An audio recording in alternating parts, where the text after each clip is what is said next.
進入咧第二節嘅。It is time for us to go into the second session. This is a special meeting of the Health Services Panel. We are here to talk about the strategic review on healthcare manpower planning and professional development. You do not see other members present. Please do not be surprised because maybe a vote is being taken at another conference room and they can always listen to what you are going to say.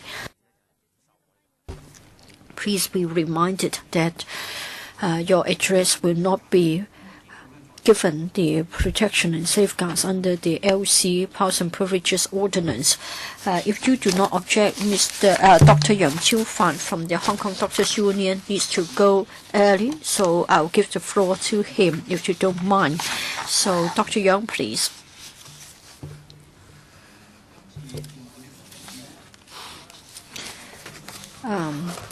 This is the report on healthcare manpower planning and professional development. This is a public hearing.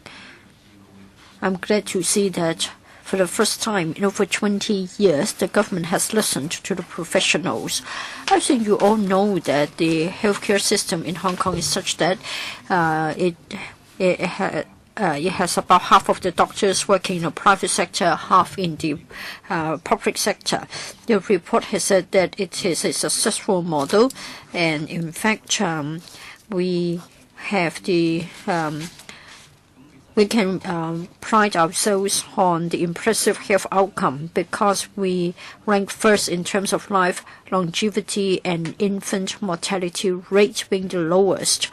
We would like to keep up our good work. In the report, it has been said that the population is aging, the health cost is going up, and the projection is such that we need more and more manpower, including doctors. In 2020, there would be a manpower gap of over 1,000 doctors. I think it is something we have been talking about all the time. The population is expanding, in particular, new arrivals from the north, and the health cost is going up all the time. It is something that we know and we have known for a long time.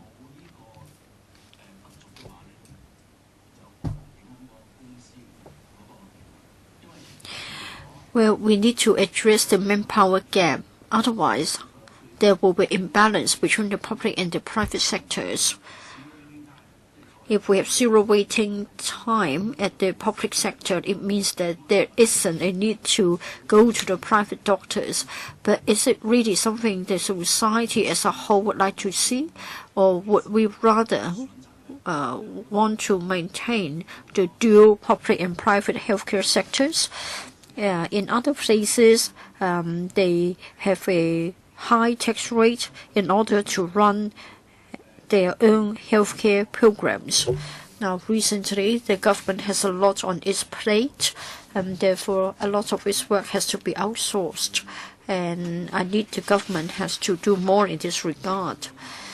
It has been suggested that perhaps famous doctors from well-known overseas medical schools should be invited to come to Hong Kong. And then we don't need to worry about the lack of quality. But once they have come to Hong Kong, will they stay in the public sector? Will they go to the private sector? There is still a question mark. The report has also referred to the reform of the Medical Council, saying that a quarter of the members have to be lay members, but I don't actually agree. Thank you. Your time is up. Let's go back to the queue. And first of all, Madam Ng Si-man. Thank you, Mr. Chairman. Thank you, ladies and gentlemen. On behalf of the Hong Kong Occupational Therapy Association, I've got the following to say in response to the review report. We welcome the report. It is going to facilitate the long-term manpower planning. However, we would like to cast doubt on some of the figures. First of all, the investigation is a top-down approach. It is like a layman trying to investigate into professional matters. it appears that policies involving OTs have not been included in the report. Come tomorrow, the LegCo will talk about the $5 billion to be injected into the education sector. So the report has been found to be silent on this particular part. There is our relationship with the educational sector, and there are certain areas that are not quite accurate. It is said that the OT is in fact a young profession. And for an outsider to look at our case, maybe they're not quite well versed in our characteristics. Therefore, we are a bit suspicious. In Hong Kong, we have got less than 40 years history when it comes to OT. It is indeed a young profession. In the past, we did undergo imbalances between demand and supply from time to time. But then in the recent past, we were not able to get a stable supply of OTs, and therefore we have got a self-financing program for 50 places offered by the Tonghua College so as to meet the demand. Well, for the past decades, there was a demand, and then some policies were introduced to meet the demand. So it seems that they would like to have a stopgap measure. But what has been sacrificed is the long-term development of OT, in particular its quality, as well as the citizens' access to quality OT service. Currently, we know that we have had ups and downs in terms of the manpower level fluctuations. So we hope that the report will reflect the true picture instead of depicting a picture that we doubt. So that's the position of our association. Thank you. Next, Dr. Isaac Yip. I'm a psychiatric doctor. I also am a member of the New People's Party. In the report, it is said that in 2020, we have a shortage of 500 doctors. In 2030, the manpower gap is as many as 1,000 doctors. I think in the public sector, the case is even worse. 51% of our doctors work in the public sector, but then they are taking care of 90% of the inpatients and also a large number of patients who attend the outpatient clinics. So we need to address the problem of manpower shortage in the public sector. In the long term, we need to introduce an increase in the number of training places for doctors. We should also make good use of the remaining 49% of our doctors who work in the private sector. There is still spare capacity in terms of their ability to take care of patients. Of course, there are other factors we have to take into account, like healthcare financing. For public sector healthcare service, we need to do more to retain manpower. In recent years, we have seen a steady increase in the number of consultations. Number of doctors has not increased correspondingly. Therefore, the workload of doctors has been increasing all the time. In 2016, the wastage of medical doctors was as much as 4.5%. The administration has to face the problem squarely. Now, having wastage, it means that the remaining staff members will work harder, and then it will only aggravate the problem of wastage, and it will throw us into a vicious cycle. I want to comment on a pilot scheme, and I understand that there is an inadequacy in the registration or accreditation scheme. For clinical psychologists, we have a association having a long history, and now we have got another association cropping up. The administration is saying that there should be respect for professional autonomy, and so the registration of the clinical psychologists has been held up. I think the government has to make sure that something should be done to address the problem, because we want to register the clinical psychologists. We need to come up with the right professional standards to safeguard their health. And also, successful registration is not statutory registration. Now, some people who infringed certain standards, they can continue to be registered, so they are a hazard to society. I represent the School for Healthcare. We have the following comments. We support the program since 2016 for examinations for nurses. The frequency has been increased from 1 to twice a year, so that more nurses can pass the examinations and provide the service. And right now, the standards for service haven't been stipulated properly.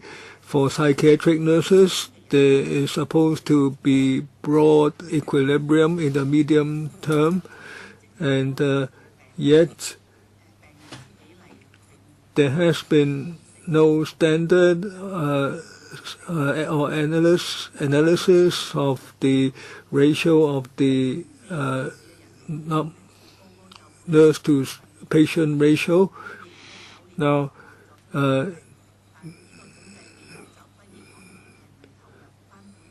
there has been a forecast of the graduates in 2019 for psychiatric nurses. So, but the analysis in this regard is inadequate. Of the Hong Kong Chiropractors Association. Let me thank, first of all, the panel for inviting us, all of us, to give our input to this report. And I hope that all the members of the panel have had a chance to read our position paper commenting on the strategic review. So let me first by saying that our association has been involved in the very beginning of this strategic review since 2012. And I've recently just, up till November of last year, to have a dialogue with government officials stating our concerns about the projection of our demand and supply of chiropractors in Hong Kong. And after the report came out and we had a look at it, we feel that it doesn't truly reflect the true value of chiropractic to the general public, as it negates quite a few factors, such as a patient's knowledge of what chiropractors do for healthcare services, where their existing ailments can be treated by us. Also, external factors such as healthcare insurances, the recognition of sick leave certificates, and also workers' compensations for disability. And all of these which play a really important role for the demand side. And of course, after getting to know how they use a projection, we just feel that it's lacking, that it's how it reflects the true demand. And also given that the prevalence of neck pain, also specifically neuromusculoskeletal issues, is on the rise all over the world, especially Hong Kong. It isn't not hard to extrapolate that these problems are only going to get worse. When you open up the newspaper in Hong Kong, the waiting times for majority of the issues in the hospital, public hospitals especially, is just overwhelmingly just horrid. I mean, for an MRI, for a low back surgery, it takes, what, a year and a half just to get an appointment to see a specialist. So we're just trying to strive for, not just for ourselves, but really the stakeholders, the general public of Hong Kong. You come into our practice, you can be in and out within a day, and you could, not to say that I can't speak for all chiropractors, but for myself, if you're confident enough, you can get the patient better, in quite a short period of time, of course, compared to the public hospitals, right? So what we're trying to really say is, I don't want to go into details of what our position paper is, but it really hinges on whether the government feel that we can contribute to the healthcare system, or all our colleagues here.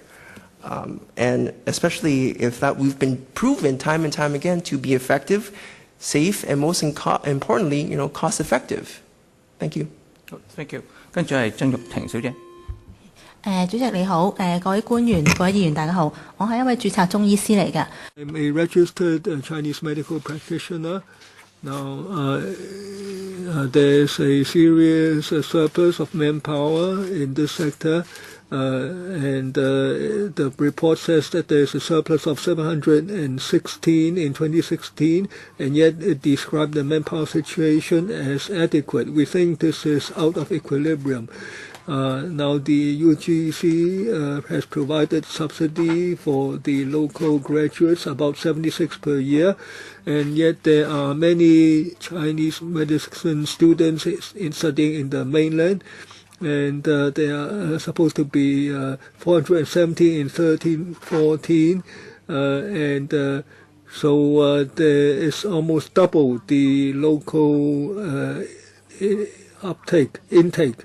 Now, in many mainland institutions, very often they do not have to, the applicants do not have to take examinations. Now, there are registered, over 7,000 registered Chinese medical practitioners. Competition is very keen. Young practitioners have to repay grant loans after studying for 6 years, so it's very difficult for them. There are two ways. Now, it's said that there is a great shortage of manpower in other healthcare professions. Now, there should be greater inclusion of Chinese medicine in the public sector. Now, it's said that 12% of the Chinese medical practitioners work in the public sector. Now, if there is going to be proper cooperation between the Chinese and Western medicine in the public sector, and that is if the Chinese medicine is to be properly included in the public sector, then it would be an effective way to reduce to improve the situation. Now, there should be greater protection of graduates who are trained locally using public funds. Now, there are so many mainland graduates compared to the graduates trained in the 3 local institutions. So this problem needs to be addressed.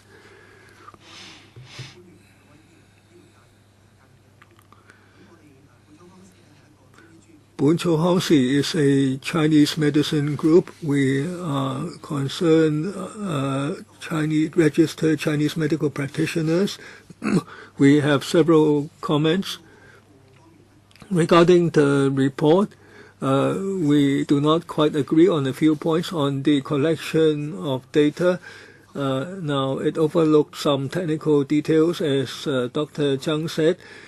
Some mainland tertiary institutions do not ask the applicants to pass examinations, and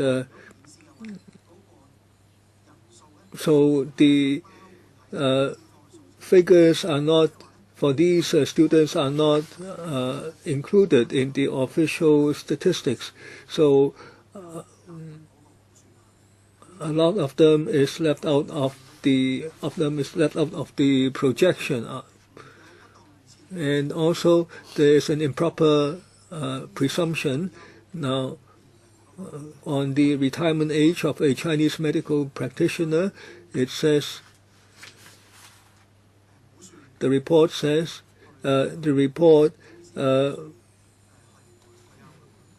assumes that this is about the same as for other medical practitioners. Now, I show you a photo. This is taken in a New Territories shopping mall. The Chinese medicine practitioner is supposed to be aged 90. So the the practicing years of the Chinese medical practitioners are longer compared with other healthcare professions. Now, so the review says that the manpower is adequate, yet we think that there's a serious surplus.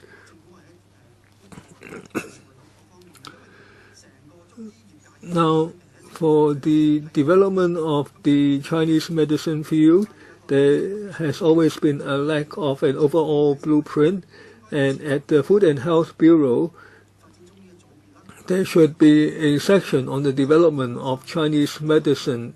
It should liaise closely with the practitioners so that there wouldn't be a mismatch of resources, and there wouldn't be young practitioners being out of work. And there should be a local examination element. There should be also a system of voting to elect members into the management committee. The report hasn't properly considered the shortage of manpower in respect of psychiatric rehabilitating patients. Now, for those over 60, now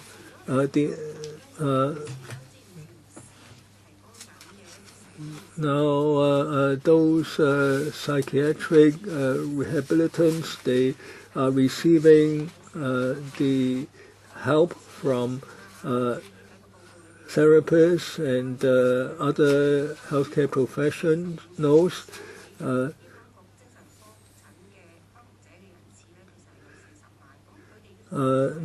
there are going to be about 400,000 elderly persons who will require rehabilitation help in the psychiatric field, and whether it's within the hospitals, institutions, or at home.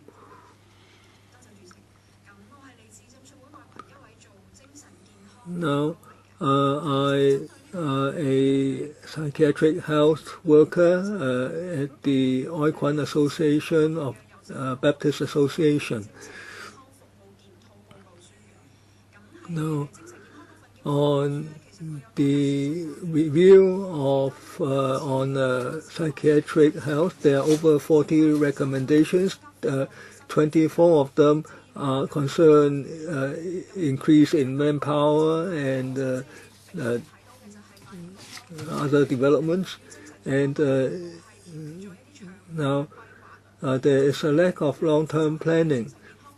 Now, in the review on psychiatric health, it says that the case manager ratio should be increased from 1 to 40, from 1 to 50.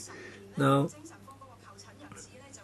the manpower supply has to be doubled because so the shortage of case managers is more serious than assumed.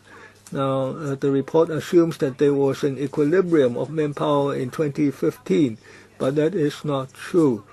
So we have difficulty understanding why it is concluded that there is a surplus of psychiatric nurses, and we don't understand why this report doesn't reflect the recommendations in the previous study on or review on psychiatric health developments.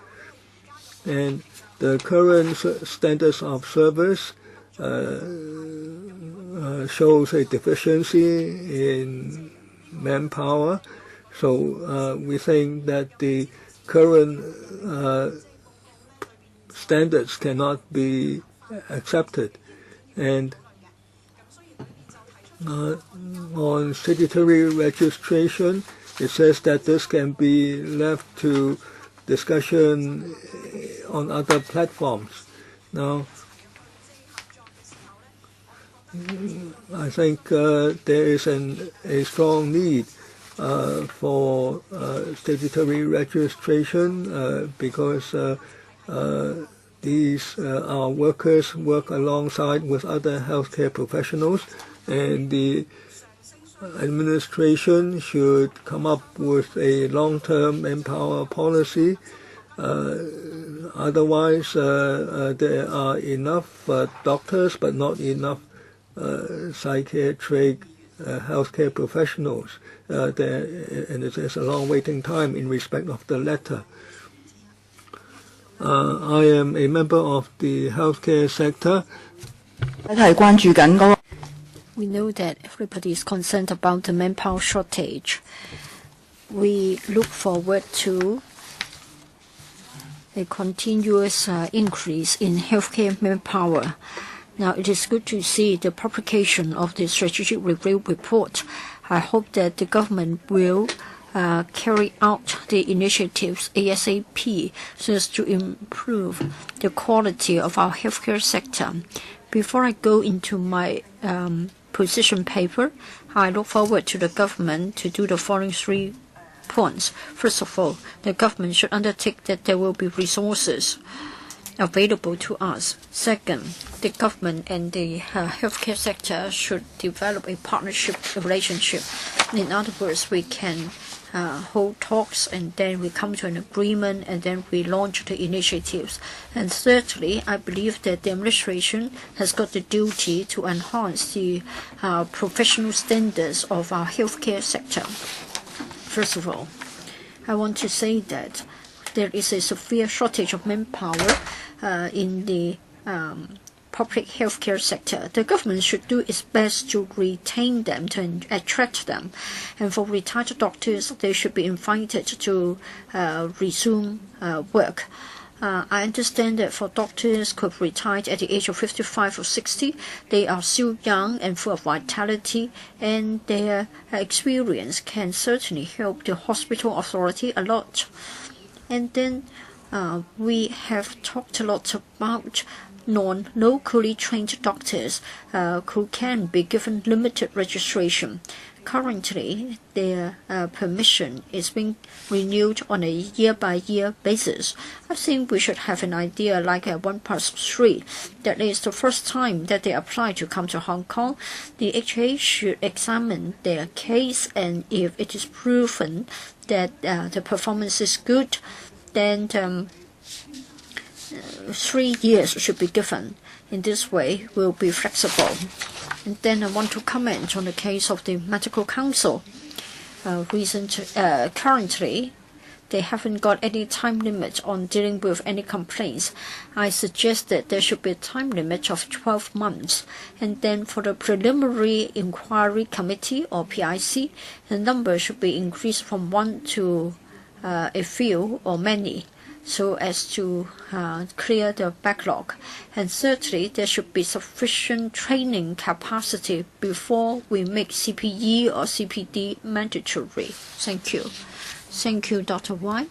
I'm Victoria. I am the president of the Hong Kong Society of Professional Optometrists. Basically, we welcome the review carried out by the government so that we get a better picture of the status quo, and it can facilitate manpower planning.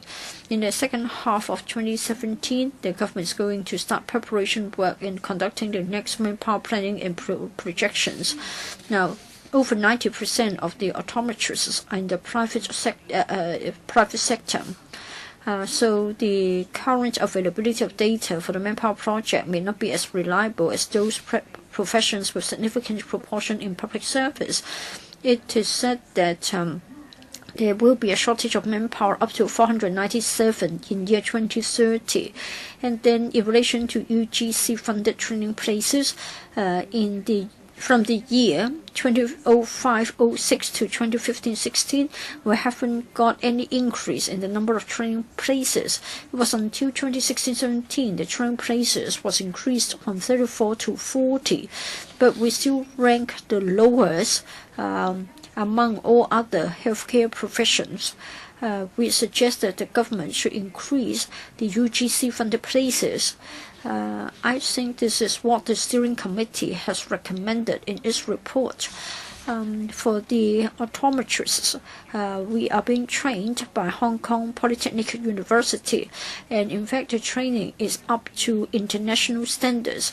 The steering committee has suggested that perhaps we should have self-financing programs, but the society is worried that we have no assurance of the quality of the courses. It may not be on a par with the Hong Kong Polytechnic U's quality. Now, CPD should not just be an option, it should be widely promoted, and we support the idea of making it mandatory. We have already started our own CPD program. The purpose is to encourage all registered optometrists to get training and to be updated. In this way, we can update their skills and knowledge, and it means that we can follow the latest trends and developments in our profession, and then we can provide quality service to the public. For CPD, it should be carried out on a voluntary basis. I hope the administration will amend the law so that it will become mandatory, and then the public will get the best service. Thank you. Next, Madam Liu Yutming. Thank you, Chair. Thank you, members, and good afternoon, colleagues. I'm a OT, occupational therapist, in the sector of mental health. We always have a shortage of OTs. When it comes to recruitment, we've encountered huge difficulties. We have a long-term problem of manpower shortage. Now, for the shortage of OTs, the report has said that in the coming years, the tight supply will be eased. We are happy to see that.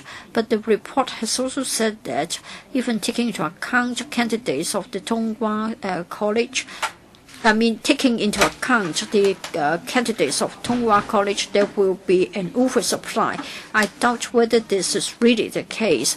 Have you ever considered that, in fact, we have a strong demand in the case of rehabilitation in the community? You can't just simply look at the aging of the population. Well, I am an OT in the field of community mental health. We have got figures from the HA. There is an increasing workload for us, and the administration has a number of community-based mental health programs. So we are mainly having an outreaching model and community-based approach. In this way, it means that we need a large number of professionals to help. I hope the report can be revisited to check whether the projection is accurate. And then community mental health is something which is challenging. For the number of for us, the OTs, we are quite young, and I hope that the administration will provide more resources so that we get more experienced OTs who will act as support and supervisors. Currently, the situation is not satisfactory. For the ICCMW, we have only got one OT in a team. It is a very challenging task, and for the OT to be so young, it means that there will be wastage. It will also affect the quality of our service. Now back to the report itself. If indeed in 2050, we're going to have a shortage problem, I want to know if the administration is going to, if there is an oversupply, is the government going to cut the training places? Since 2005, sometimes we get more, sometimes we get fewer places. We have seen the fluctuation of the number of professionals, and it will affect the attractiveness of the profession. Ms. Wu, I'm a practicing CMP.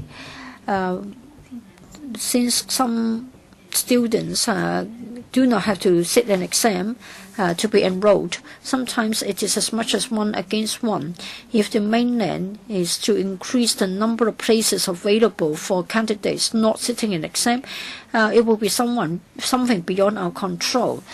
There is a master program at CU Hong Kong. Upon graduation, you are qualified to take the CMP examination. It is difficult to project the number of professionals available. Now, many graduates would like to work. Some of them are hardworking. It means that they can have a productivity equal to 1.3 because they work 7 days a week. In the past, there were graduates of part-time programs of Space and BU Hong Kong.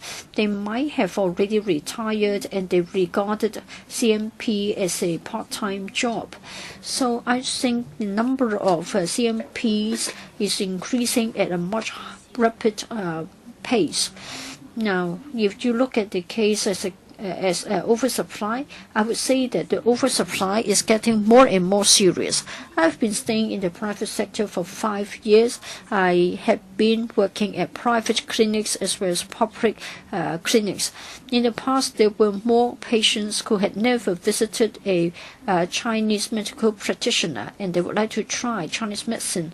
In the recent years, many patients have been visiting Chinese medicine practitioners. In other words, a new patient to me would mean that the patient has moved from his original CMP to me.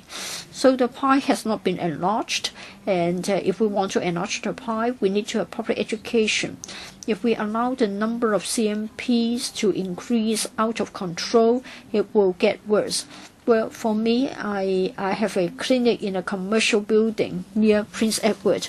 We have got at least 5 such clinics. The number is increasing. And if you go down Taipo Road and Changsha Road, there are more Chinese medicine clinics than convenience stores. You see that 10% work in the private sector, 80% in the public sector. But then the contracts will not be renewed all the time. The public sector CMPs will also go to the private sector. In other words, there will be a serious case of oversupply. And then we have also got the mobile clinics. NGOs are providing very cheap Chinese medicine service. Again, that would easily increase the oversupply. Thank you. Next. Ms. Cheng, I'm an OT and I'm in the minority. I am working in the private sector. I represent the OQ focus. We are concerned about social issues. We welcome the projections in the report, but then we are afraid that if we simply look at the figures and if you look at the projected figures and if you look at the size of the population, I am afraid you need to think more carefully. In Japan, it is an aging society, and their ratio 1,000 against 0.6. In America and Europe is 1,000 against 0.4. If you try to say that we have got sufficient manpower, it all depends on the benchmark that you adopt. As I have said, I'm the minority, and in fact 90% of my peers are employed by NGOs or the HA. Now, if we say that we haven't got sufficient manpower, we want to boost the number, Well, for NGOs, we have lump sum grant, and then the pay will be adjusted accordingly. If you say that there is a shortage of manpower, what about the pay? What about the remuneration?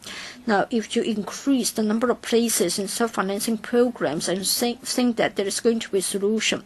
For the past 30 years, Polytechnic U is the only UGC accredited body to train OTs. In 2013, the Tonghua College has started a new program training OTs, but we have some queries. We just wonder whether the board or the council can actually fit the content of the training program. We are going to have the first batch of OT graduates. In our profession, there is some doubt as to the quality of the graduates. If you look at the number of professionals, if you aim at quantity at the expense of quality, it is worrying. And I would like to say that the report has said that we need to enhance the role of primary health care. And I suggest that other than our own professional body, which should have professional autonomy, we should also have direct consultation instead of referral by a doctor. But if the care of patients is made all open to the patients, then there would be greater availability of service and shorter waiting times. I am a family member of a rehabilitating patient. Now, when we heard about this review, we are shocked. We don't understand why it said that there is a medium-term balance in the supply of psychiatric nurses and a major surplus in the long term. Now, there have been reports of psychiatric rehabilitants being subjected to poor treatment or abuse, and it's said that the nurses haven't been able to attend to these complaints properly. It's because they are overloaded in their work, so they cannot tell what is really happening. So very often it's assumed that the complaints are due to the imagination of the patients.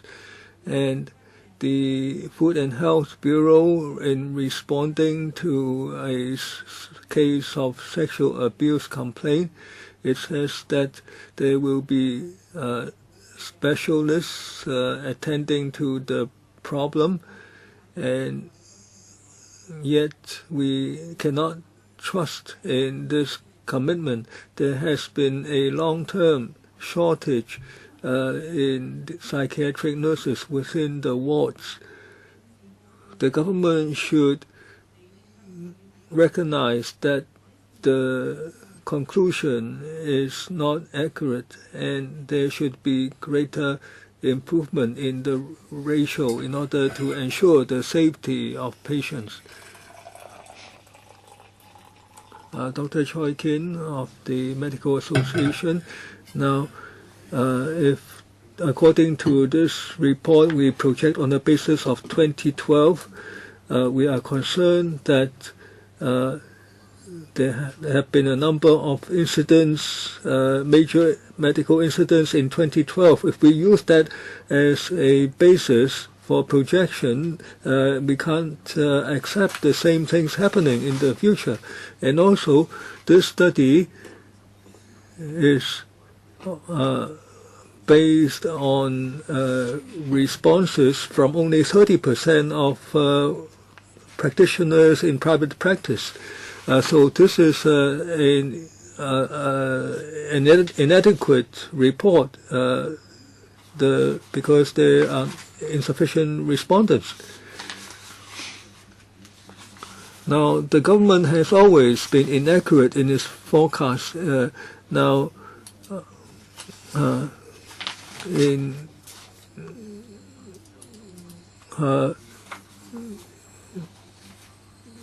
now there have been past cases where there is of inaccurate forecast of demand for specialists. Now,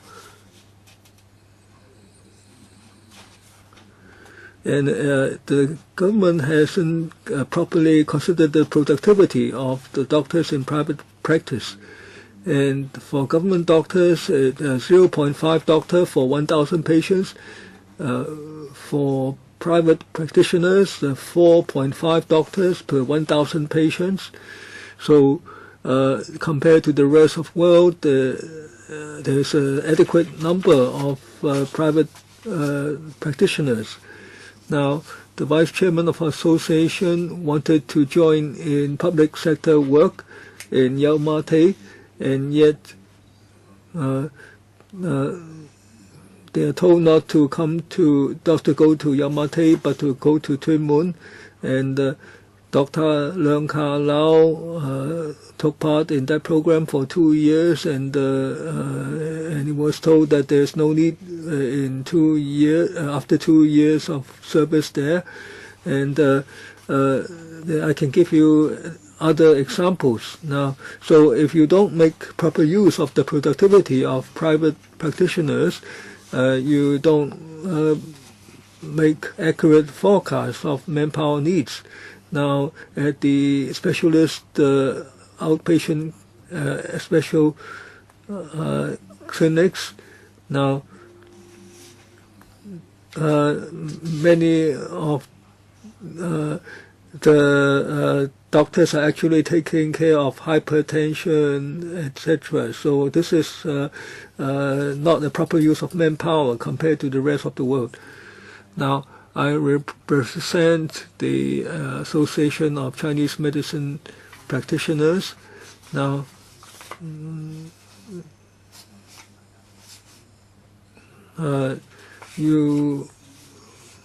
for our discipline, now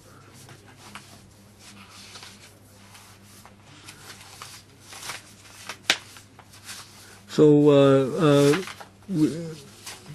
Chinese medicine practice, for medicine specialists, now we are actually different from Chinese medicine practitioners, and we mainly work in the Department of Health.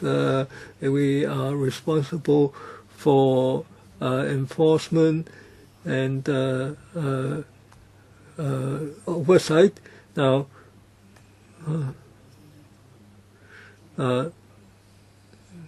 the Chinese medicine side, mainly our work is in relation to the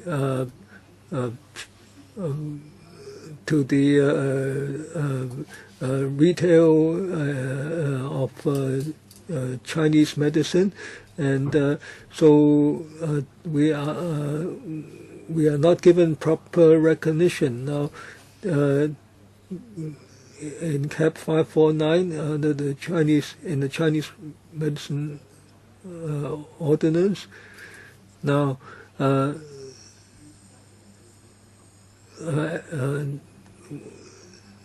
there is outline of a line of work similar to the work of pharmacists, but our field seems not properly recognized. Now, the hospital authority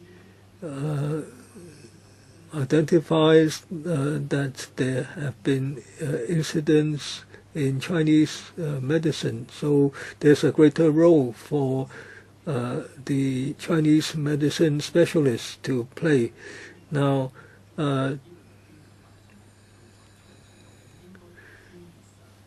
so I think there should be greater looking into this problem. Now, I think the self-regulation is an approach.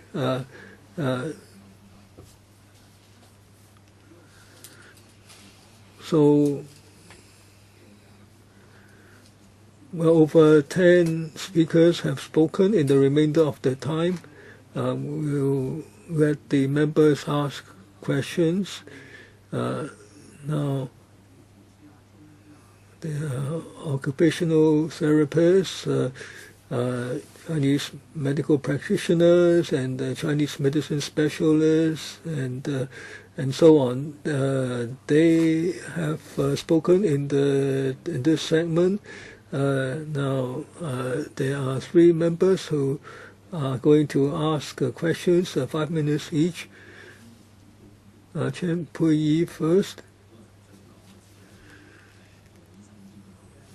I'm a doctor on half-time basis working for the hospital authority, but I don't think there's any conflict of interest.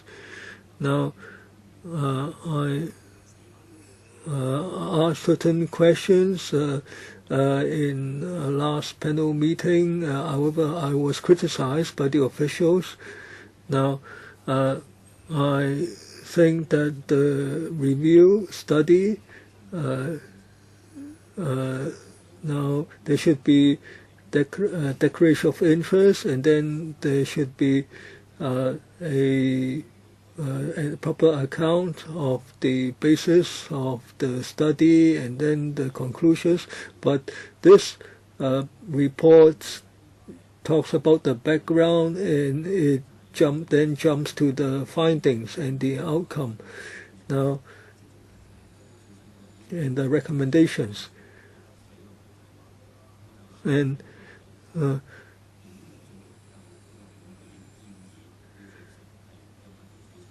on limited registration, what is the basis for extending limited registration from 1 to 3 years? And also some of my questions were not answered. Now, reports should have reference material. Now, there are reports by the Departments of Health and Social Welfare. Now, the reports on social welfare are provided with detailed reference information, and my assistant has been very helpful. There's a concern group on the standards of long-term care. Now, primary data were used to identify the difference between private sector projections and government projections. Now, however, this is not achieved in this study, so I am disappointed. Now, I asked the government last time to give us the primary data so that there can be a rational discussion. Now,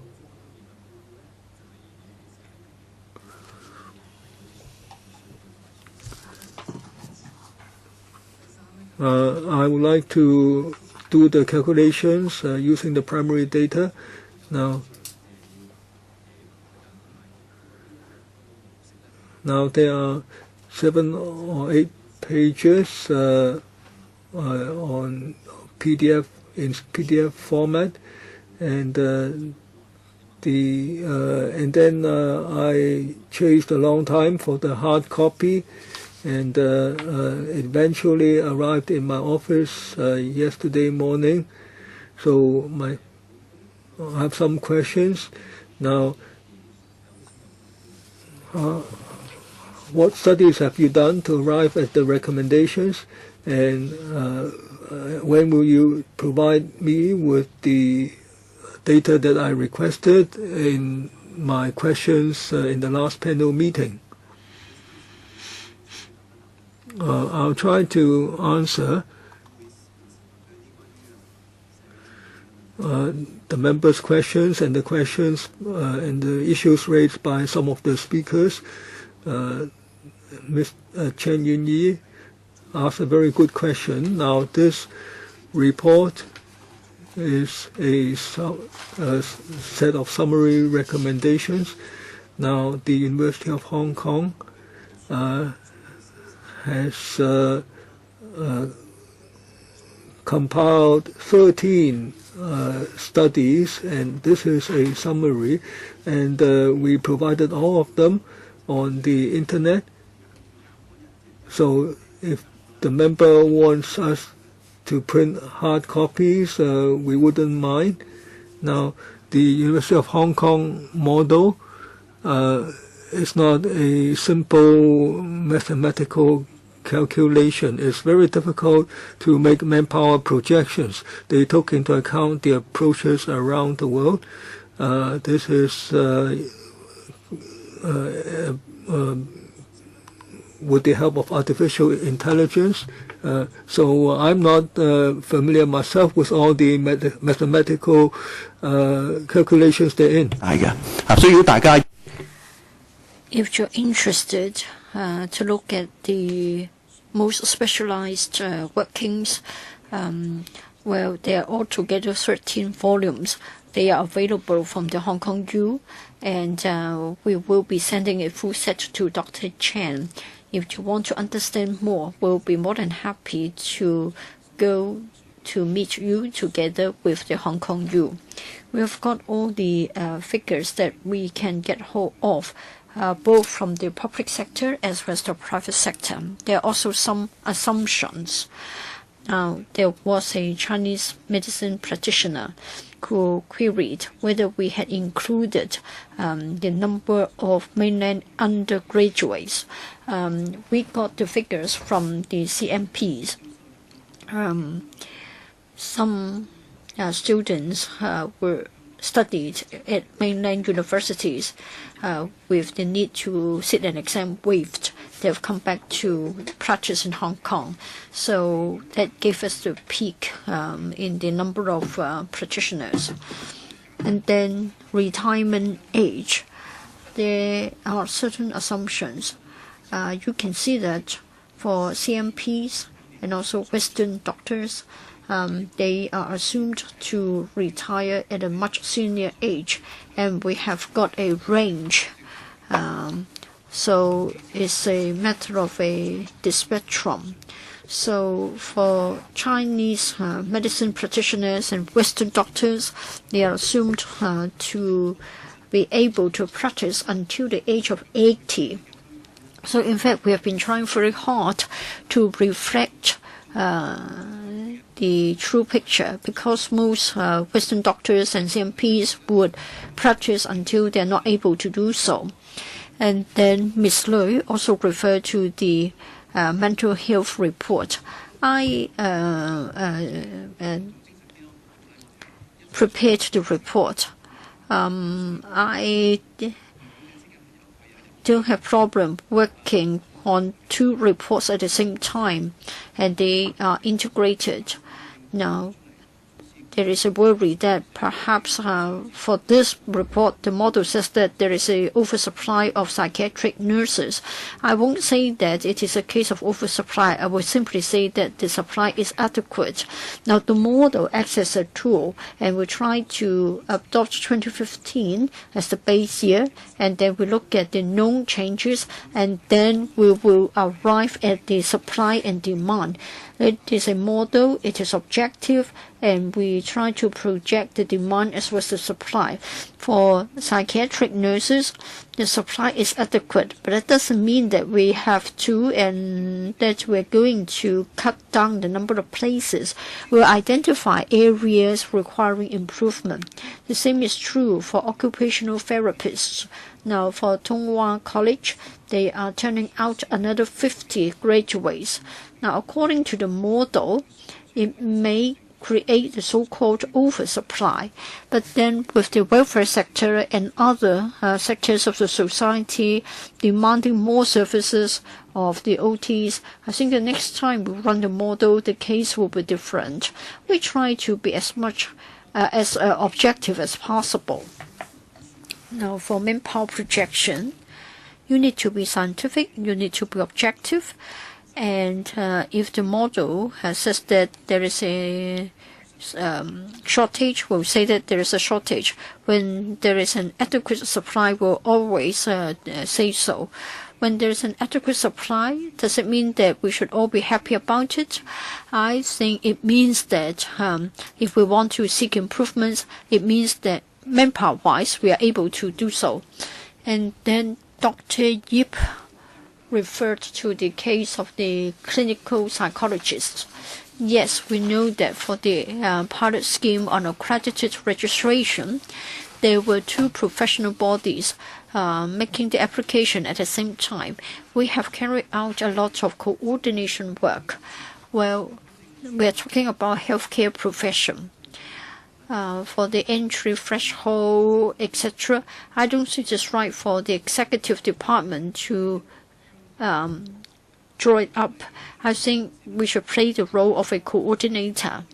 Now, if we have got two professional bodies each trying to get accreditation, it will be confusing. Citizens don't know which body can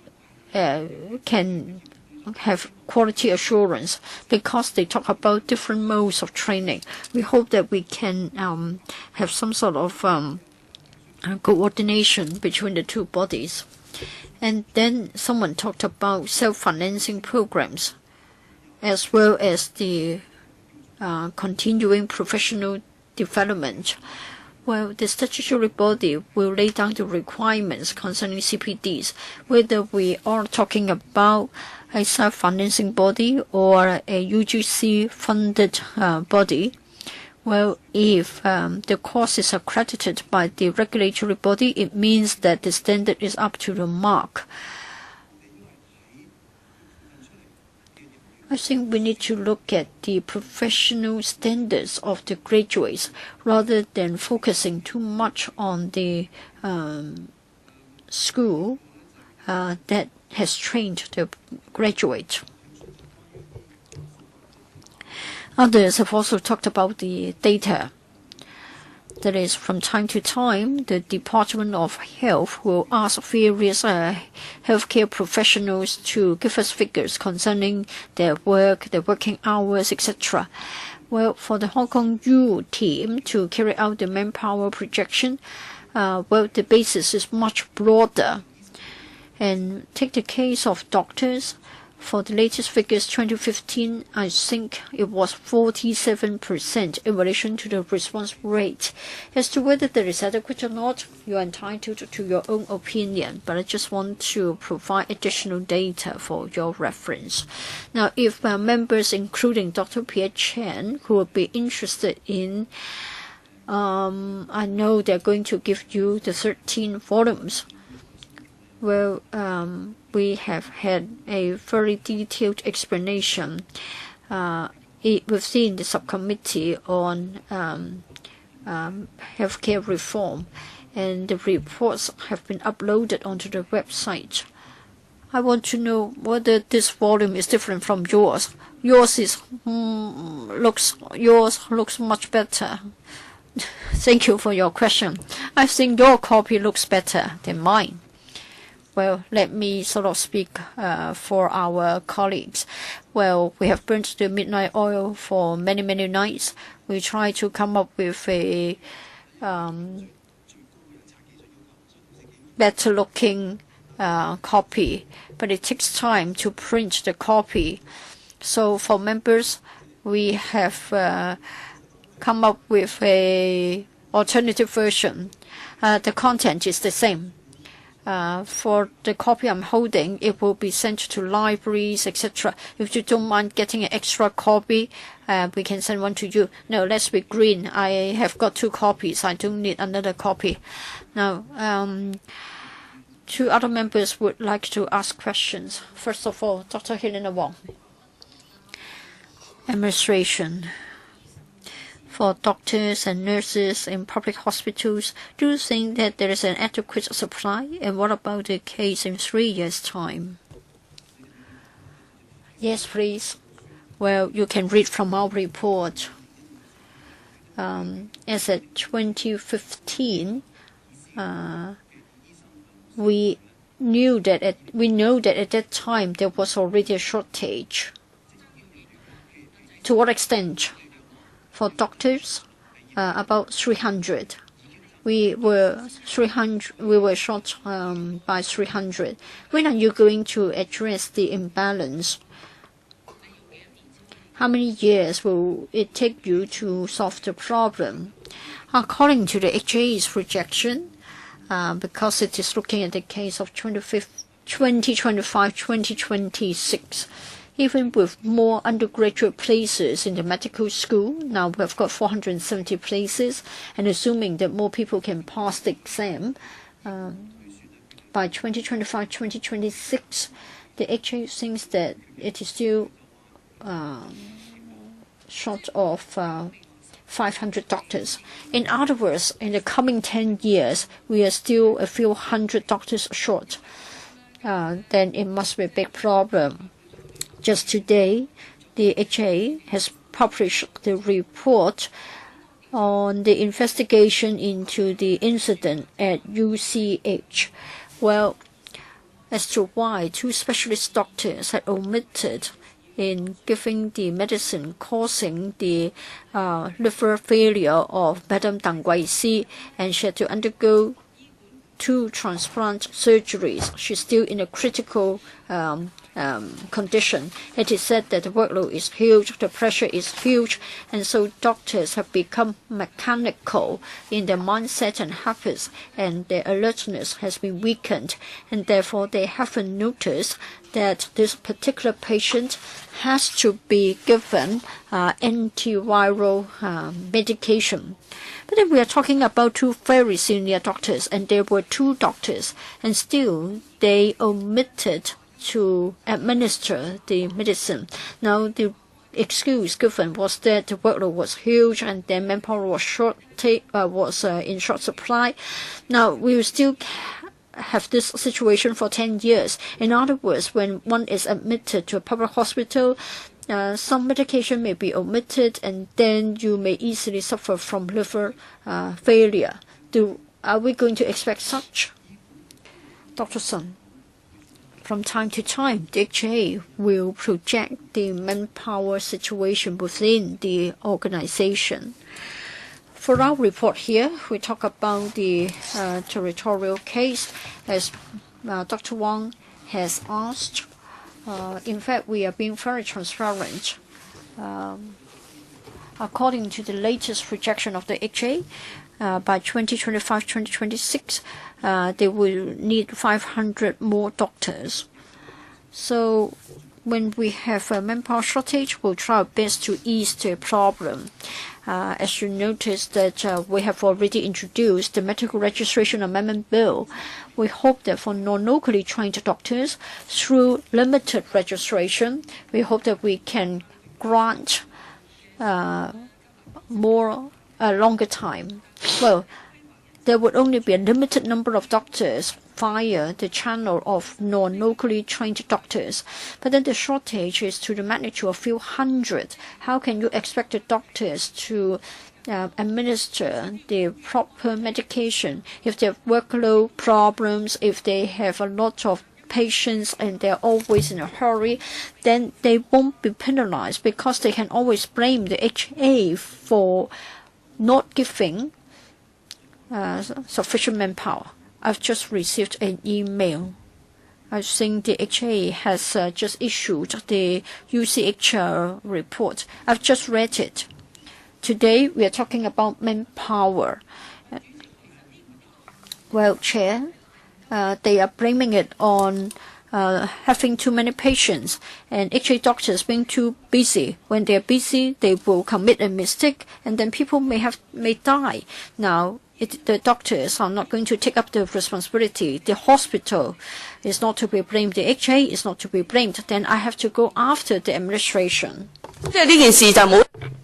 Now, you're saying that there will be a shortage over the next 10 years, so why don't you increase the manpower? Let me try to respond. One must make a forecast on the supply and demand, and we propose recommendations. In the medium to long term, we must do more work in local training.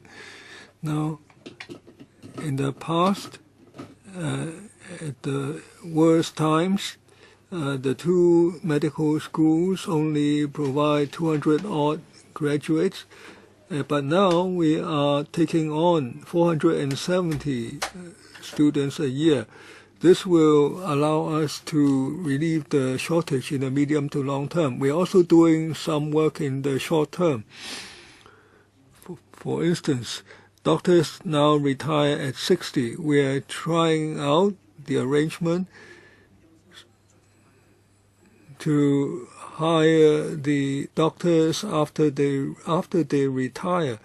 So we hope that the shortage will be released. This is in the report. We hope to allow them to stay for at least 5 years. So there are more doctors going to retire. This approach will allow us to retain more experienced doctors within the HA. Secondly, through limited registration, we will try to alleviate the shortage. Now, to relieve the shortage, there must be more training in the medium to long term. And in the short term, we try to retain the talents and make better use of limited registration. So we must take a multi-pronged approach. Doctors try to do their good job as professionals. Elizabeth Quack, next. I'm concerned after reading the report. Now, we thank the deputations for coming here. I had to attend other meetings, but I'm still trying to address this problem of inadequate healthcare manpower. The government says we have been doing the training, but after a few years, there is still a shortage. Now we are in a vicious circle. The shortage of manpower results in more medical incidents, and then that produces more pressure and greater wastage. So it's a very serious vicious circle that affects the quality of healthcare, and yet people are aging and the standards are higher, and the elderly stay in hospitals longer. So we hope that the government's report can show us that the problem can be resolved in 5 to 10 years. And yet, the speakers have noted that the forecasts have been inadequate, and the projections are dubious. Now, of course, we can't query whether we are not in a position to query the accuracy of the report. Now,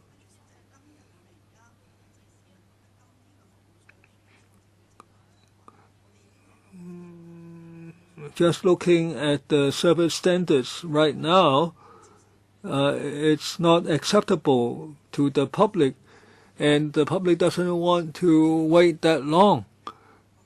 Why is it that the nurse-to-patient ratio is so much behind the international norm? Now, the conclusion is that the forecast is too low in respect of all the healthcare professions. If you underestimate the demand in your manpower planning, then after a few years, we still face this shortage.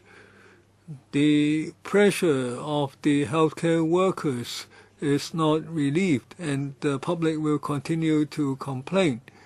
Now, and also the hardware is also inadequate. You can see that in the districts. You don't need a mathematical model. You can see that there are insufficient beds, insufficient healthcare workers.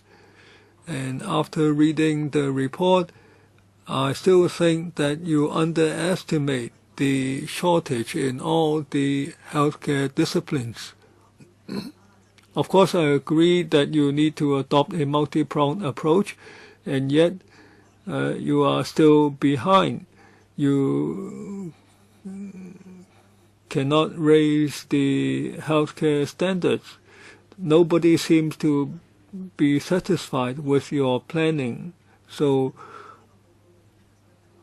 will you follow this report in doing your manpower planning, or what? We thank Ms. Quek for her views. Now, the purpose of conducting this review of strategy in manpower, healthcare manpower, now, this is actually a tool. When we do healthcare planning, there are three issues: money, resources; secondly, the physical space available; and thirdly, the professional manpower. Now, there are priorities as far as resources are concerned. We are working on the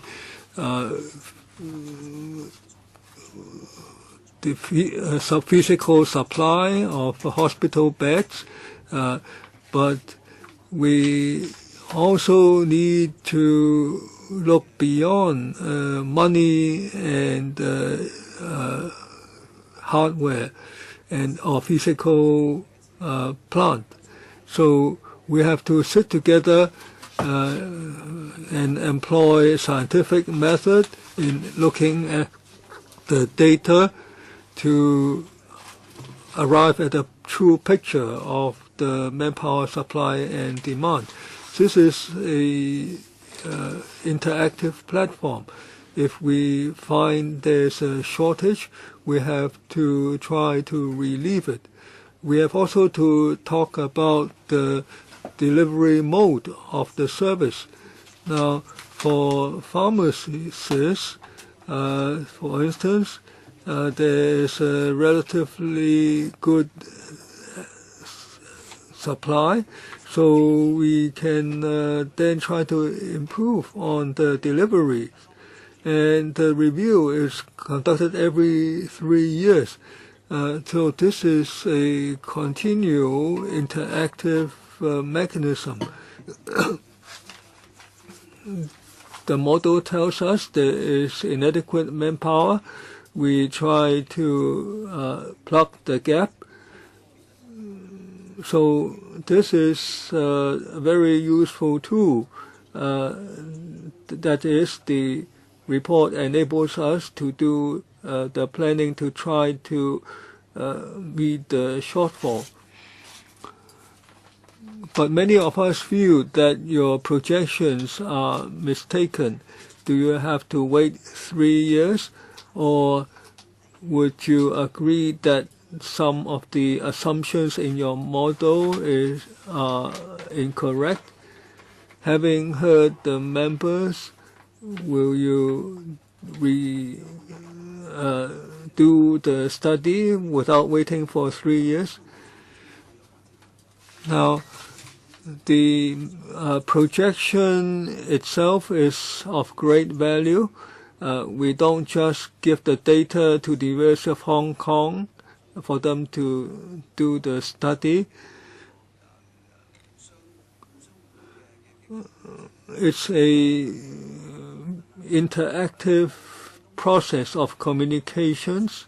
We are aware of the views of the deputations. Now, some of them we can address right now. Now, so upon learning your views, we try to take action in the period prior to the next review. And this review process, I can tell you, will start very soon. There are 3 more members. We'll try to extend the meeting for 15 minutes.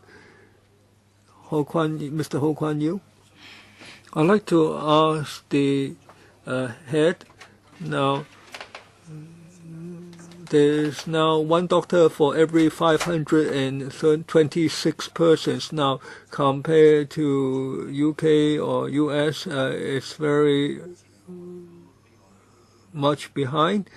Now, by 2025, we will still be 400 to 500 doctors short. How does that compare with other jurisdictions? And it's also been mentioned that for hospital beds, there are now 27,000. In the next 10 years, there will be 6,000 more.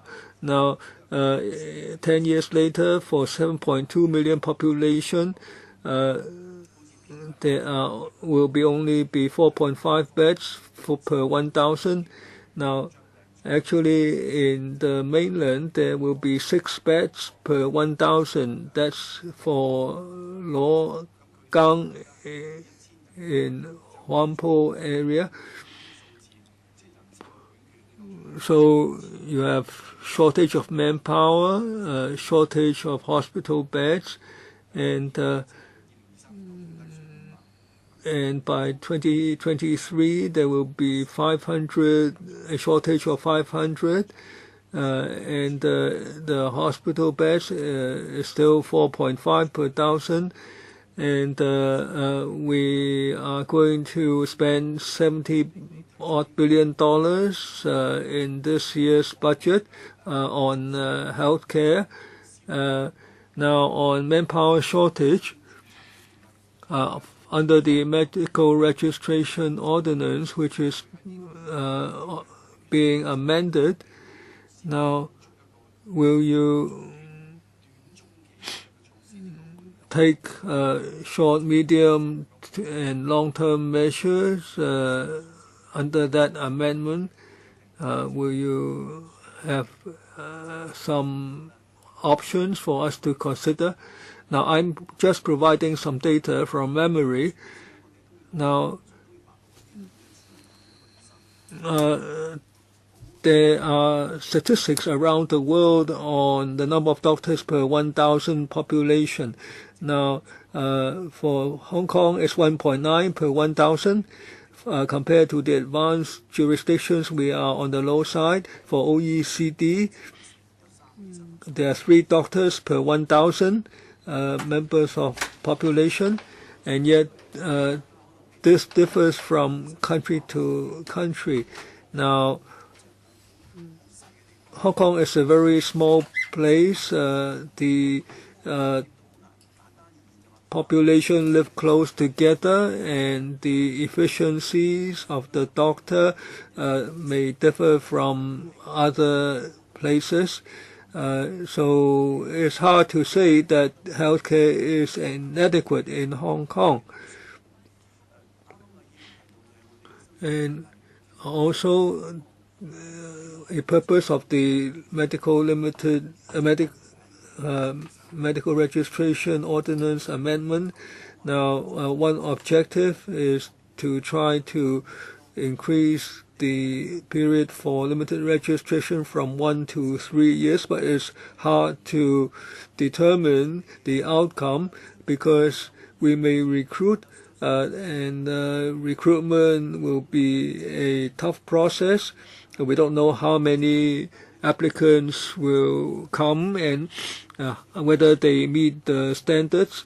So we just try to provide the flexibility in the duration of the limited registration.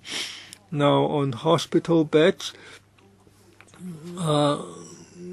actually, specialists from abroad tell me that there are too many hospital beds in Hong Kong.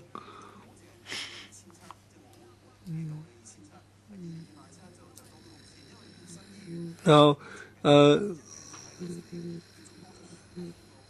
actually, it's not just an increase of 6,000 from 27,000 beds. There are a large quantity of services involved.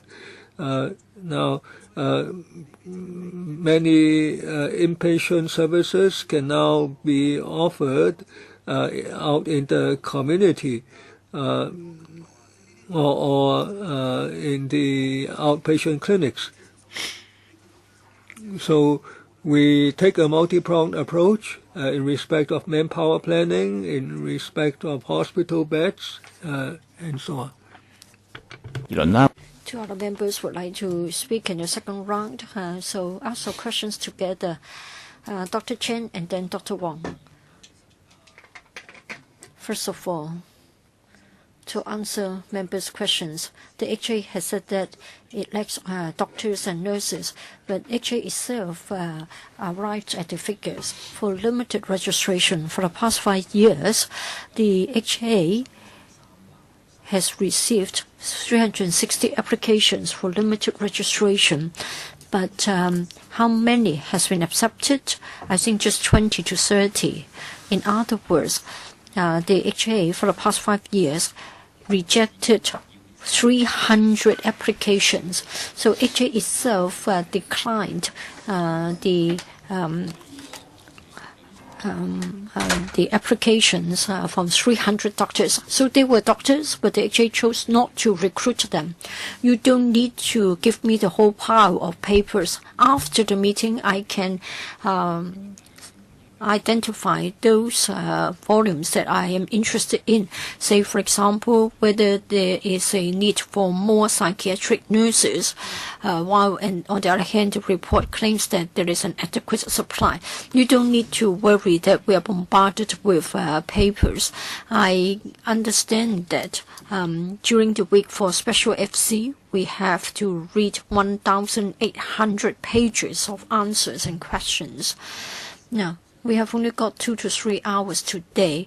In June, we had an opportunity to discuss. Now we have got today's public hearing. You may say that Hong Kong use calculations are complicated. It's difficult for us to understand.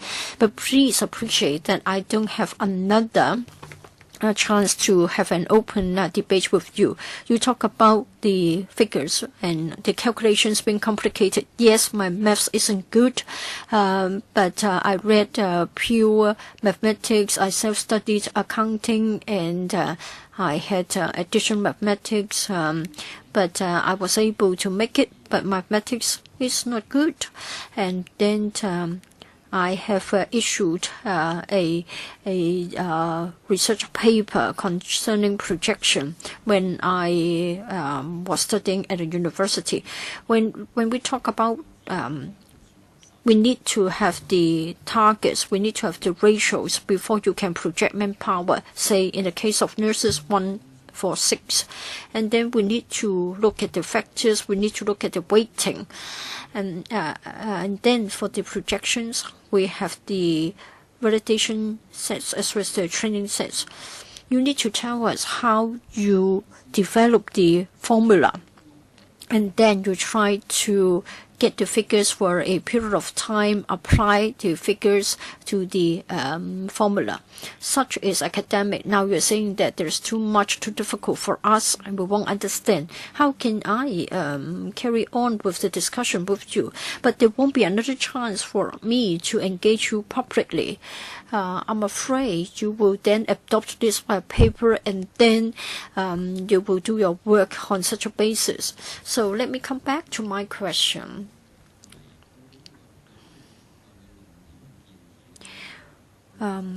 For your arguments and your recommendations. Now you're saying that for limited registration, it should be extended from 1 year to no more than 3 years. On what basis have you come to such a conclusion? What is the research? What was the research that you have done? I don't mind if you give me all the formulas and the data. I don't mind whether you give me the soft copy or the hard copy. I'm really interested. I will be walking you through the calculations slowly, carefully. Just now, many deputations and members have said that if your assumptions are wrong, and if there are errors, margins of error, then there will be a problem. Like the nursing ratio 1 to 6, I am quite sure that you haven't included that. Dr. Wong, ask a question and see what they will say in reply. Thank you, Chair. I believe that the Hong Kong U has taken the modeling work seriously.